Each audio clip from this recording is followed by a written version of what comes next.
Àti ẹ̀dá tó bá jẹ́ pé nǹkan tó fẹ́ ṣe ni wà á dé lọ rẹ́jísà sí gym àbí kó jog kó máa jog lójú títì. Kí máa jog lójú títì lórí títì ọlọ́dà màá jẹ́ kí tírélà kan kó wá kọ́ mi lẹ́sẹ̀ dànù. Lóòrùn jẹ́ èmi ò lè ṣe yẹn ibi náà màá ti ṣe bẹ́ẹ̀ ni ṣé wọ́n bá mi kà ẹni sọ́kò tí mo rí ẹ̀yà máa kà. Èmi àti ẹ̀kọ́.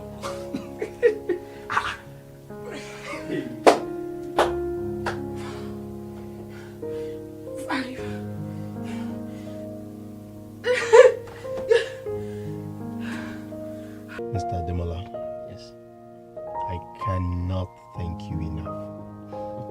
Because Mubo stunts to approve actually worked out fine. Me expect where the whole skit thing would trend the way it trended. I wasn't expecting this, but this is good. It's a great job. Thank you. Well, you're welcome. This is the tip of the iceberg. Amen. Really. I can't wait. I can't wait for brands to start calling me and telling me. Hey, that reminds me. There's this more like grapevine. So we one new estate agency. Not like they are new in the business. They are looking for brand ambassadors. Oh wow! And you might just be the first on their list. I cannot wait. I cannot wait. Thank you so much. I'm grateful. Thank you so much. I appreciate you. Wow. So I guess I'll call you if I need anything. Please, I'm at your beck and call. No point in time. All right. Thank you so much, bro. Yeah. I really appreciate it. Right. Wow. Whew.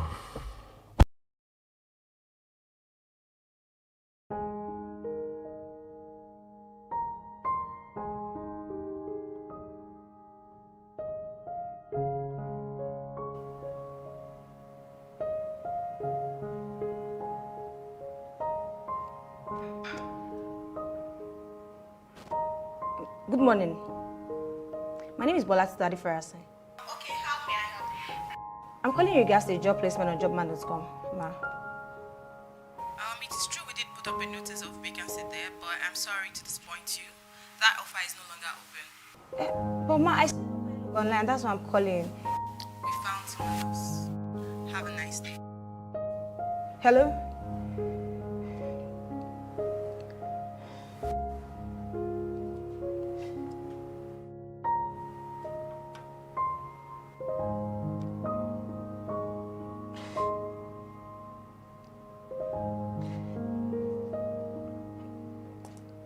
Good morning, my name is Lateef Adedimeji.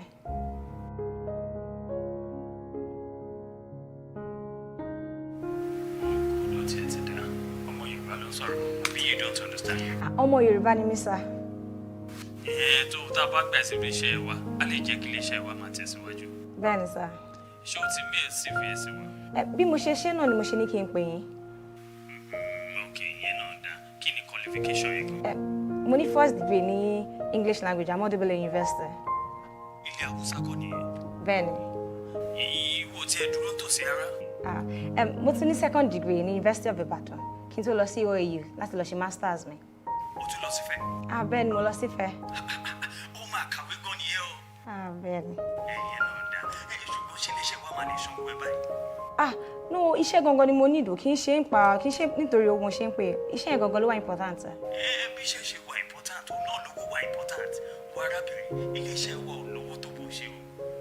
Wá ṣe é síwájú. No sir, iṣẹ́ yẹn kí n tẹ̀lé máa kúrò nílé ni mo ṣe ń pè yín sir. Hello sir. Hello.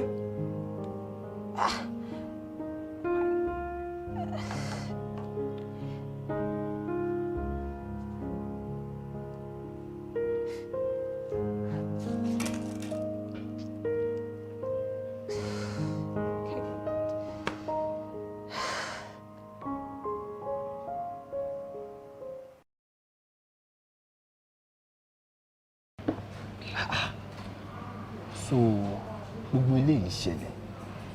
Mi ò dẹ̀ jẹ́ kí n gbọ́ anything. Ṣebí mo rò bí àkọ́ tó máa pass by briefly ni. Àti ètò wá ríṣẹ́ nílùú ìgan, ó sú mi. I can only imagine the trauma you must have been through. Oh, Segun, few weeks tí mo ti spend nílé has been the worst days of my life. It has been frustrating. Ọlátító, má sọ̀rọ̀ báyìí. Ṣórí tẹ̀mí bá ṣe wà, ìrètí ń bẹ. Same thing tí Damilola ti ń sọ láti jọ ẹ̀. Ṣebí torí pé níṣẹ́ lọ́wọ́ ni. Kí máa sùn kí máa jí yẹn. Kò easy rárá.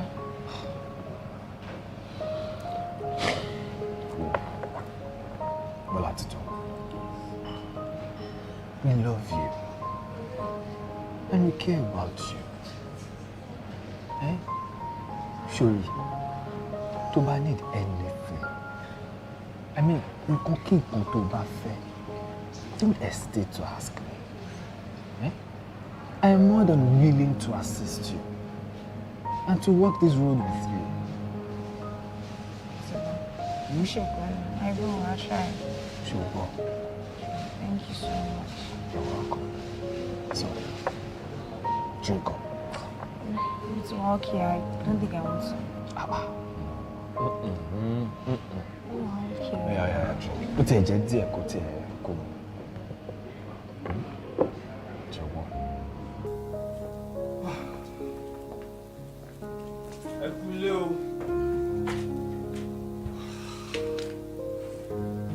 Ẹ káàbọ̀. Olówó orí mi. Alẹ́ nobody. Shall somebody. Anyway. Inspiration come from me. Tó bá gbọ́ mi yẹn. Baby, tó bá gbọ́ mi yẹn. Ṣé fún mi not a... Baby, you're always on my mind.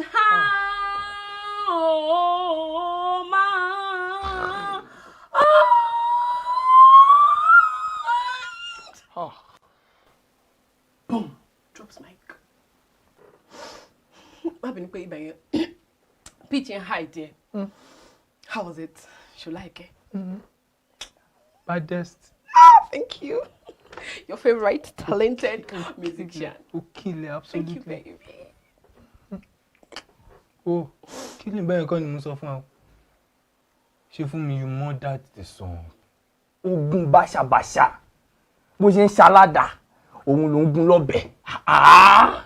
Kí ló dé? Ṣé fún mi ẹni tó lórin yẹn bá gbẹ ẹ mú? Ẹ̀wọ̀n straight òun ni. Báwo ló ṣe máa sọ̀rọ̀ báyẹn Ṣẹ́gun? Kí ló tó máa sọ báyẹn náà? Èmi tó jẹ́ pé mo ti mọ̀ pé mo ní talent musician ni mi ó wá sọ pé mi mo rí kọ́ mi láìkẹ́ ó tiẹ̀ mọ bóyá ṣe ń compliment ìyàwó èèyàn kankan mi láìkẹ́. Orin tó jẹ́ pé mo rò pé òun ni màá fi ṣe first track as ma cover ò sínú album mi. Kí ló wá dé tó wá sunkún báyìí? Kókó wo tẹ̀lé sọ pé ìyàwó mi ò try o mi lẹ́jọ́. Come, sorry. Ṣé torí ẹ̀ ló ṣe wọ́n á sunkún? Ìwọ kúrò tó gbé ìkú dání. Ó yá máa sunkún mọ́. Bọ́yọ́ ló béèrè fún honest opinion mi o. White lie òyìnbó máa white lie wá sọ pé ìyàwó mi ò try o but there is room for improvement o. There is room for improvement. Èso oúnjẹ fún ẹ lálẹ́ fún nǹkan tó ṣe ìbárí nǹkan tí màá ṣe fún.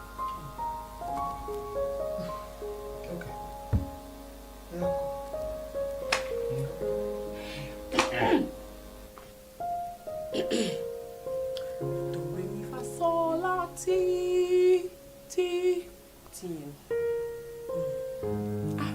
Ṣorí lyrics mi fi bẹ́ẹ̀ mọ̀ lórí. Àbọ̀ mo mọ melody ẹ̀ bọ̀ mo bọ̀ jẹ́ kí sáré lọ mú ìwé tí mo kọ́ sí wá.